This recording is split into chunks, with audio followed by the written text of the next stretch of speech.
এদের কাছে চুল কিন্তু খুবই পছন্দের একটা জিনিস, তাও যদি হয় লং হেয়ার। তবে হ্যাঁ, অনেক ছেলে কিন্তু এই লং হেয়ার দেখে প্রেমে পড়ে।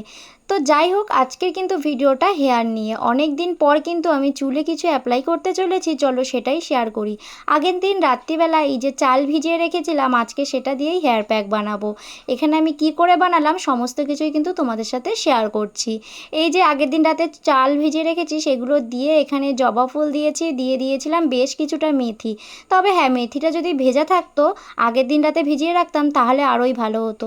তো যাই হোক, কী করা যাবে, গাছ থেকে একটা অ্যালোভেরা ছিঁড়ে নিয়েছি, সেটাই কিন্তু দিয়ে নিয়েছিলাম। কিন্তু অ্যালোভেরার যে জুসটা সেটা আর ফেলিনি, এদিকে কিন্তু আমি অ্যালোভেরার জুসটা মেখে নিয়েছিলাম।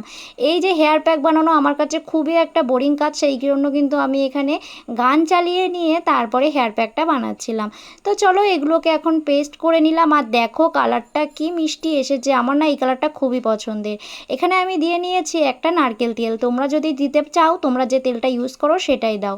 তো চলো এখানে আমি এখন বসে গেছি, চুলের জটটাকে ভালো করে ছাড়িয়ে নিয়েছি, তারপরে হেয়ার প্যাকটা একটু একটু করে স্ক্যাল্পে সারা চুলে ভালো করে মাখিয়ে নিয়েছিলাম।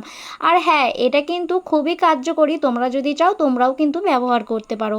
তো চলো এইভাবে কিন্তু মুড়ে প্রায় 1 থেকে দেড় ঘন্টা আমি রেখে দিয়েছিলাম। আর তারপরে স্নান করে চলে আসলাম চুলের কাছে। দেখো তো চুলটা কতটা সফট হয়েছে।